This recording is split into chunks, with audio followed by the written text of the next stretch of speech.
wabarakatuh. Halo anak-anak, kembali lagi bersama saya.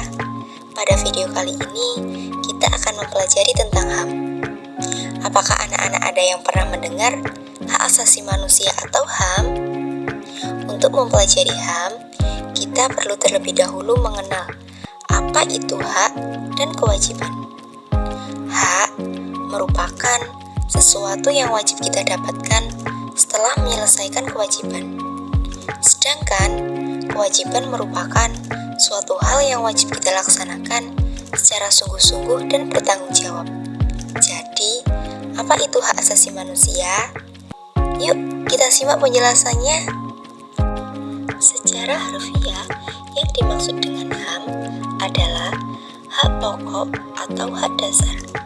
Menurut Darmudi Harjo, HAM adalah hak-hak dasar yang dibawa manusia sebagai anugerah Tuhan Yang Maha Esa, yang sifatnya tidak boleh dilanggar oleh siapapun dan yang seolah-olah merupakan suatu holy area. Menurut Undang-Undang Republik Indonesia Nomor 39 Tahun 1999, HAM adalah seperangkat hak yang melekat pada hakikat dan keberadaan manusia sebagai makhluk Tuhan Yang Maha Esa dan merupakan anugerahnya yang wajib dihormati, dijunjung tinggi, dan dilindungi oleh negara, hukum, pemerintah, dan setiap orang demi kehormatan serta melindungi harkat dan martabat manusia.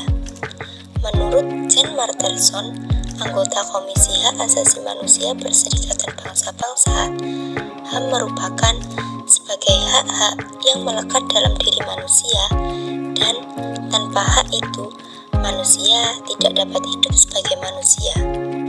Nah, dari pengertian tersebut, maka pada hakikatnya dalam HAM terkandung dua makna. Yang pertama, HAM merupakan hak alamiah yang melekat dalam diri setiap manusia sebagai anugerah Tuhan Yang Maha Esa. Oleh karena itu, manusia tidak diperkenankan untuk mengganggu hak asasi orang lain. Yang kedua, dengan dimilikinya HAM, harkat dan martabat manusia sebagai makhluk Tuhan yang paling sempurna dapat terjamin keberadaannya.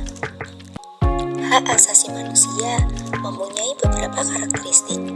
Yang pertama, universal, artinya hak asasi manusia berlaku untuk semua orang tanpa memandang status, suku bangsa, gender, atau perbedaan lainnya.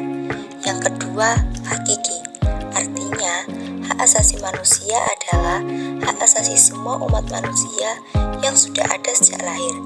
Yang ketiga, tidak dapat dibagi, artinya semua orang berhak mendapatkan semua hak, apakah hak sipil dan hak politik atau hak ekonomi, sosial, dan budaya. Yang keempat, tidak dapat dicabut, artinya hak asasi manusia tidak dapat diserahkan kepada pihak lain. Selanjutnya, kita akan membahas tentang hak dan kewajiban warga negara. Adakah perbedaan antara hak asasi dengan hak warga negara? Tentu saja berbeda.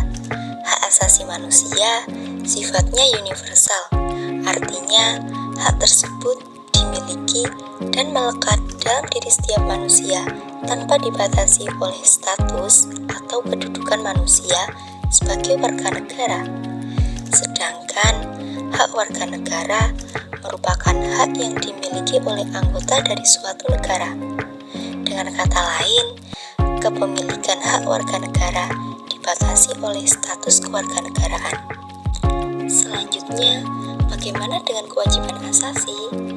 Apa yang membedakannya dengan kewajiban warga negara?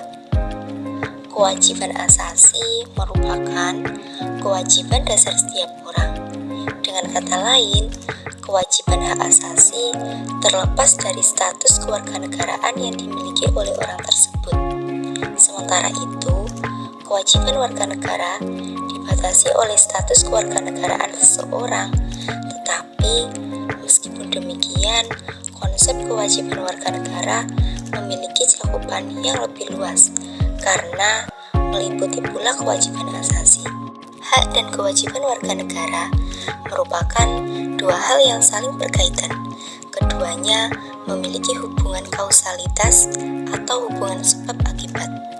Seseorang mendapatkan haknya dikarenakan dipenuhinya kewajiban yang dimilikinya. Misalnya, seorang pekerja mendapatkan upah setelah dia melaksanakan pekerjaan yang menjadi kewajibannya. Selain itu, hak yang didapatkan seorang sebagai akibat dari kewajiban yang dipenuhi oleh orang lain. Misalnya, seorang pelajar mendapatkan ilmu pengetahuan pada mata pelajaran tertentu sebagai salah satu akibat dari dipenuhinya kewajiban oleh guru, yaitu melaksanakan kegiatan pembelajaran di kelas. Hak dan kewajiban warga negara juga tidak dapat dipisahkan, karena bagaimanapun dari kewajiban itulah muncul hak-hak dan sebaliknya. Akan tetapi, sering terjadi pertentangan karena hak dan kewajiban tidak seimbang. Misalnya, setiap warga negara memiliki hak dan kewajiban untuk mendapatkan penghidupan yang layak. Tetapi, pada kenyataannya, banyak warga negara yang belum merasakan kesejahteraan dalam menjalani kehidupannya. Hal ini disebabkan oleh banyak terjadi ketidakseimbangan antara hak dan kewajiban. Jika keseimbangan itu tidak ada, maka akan terjadi kesenjangan sosial yang berkepanjangan. Nah, itu tadi materi kita kali ini. Semoga dapat dipahami dan bermanfaat bagi kita semua. Sekian dari saya. Wassalamualaikum warahmatullahi wabarakatuh.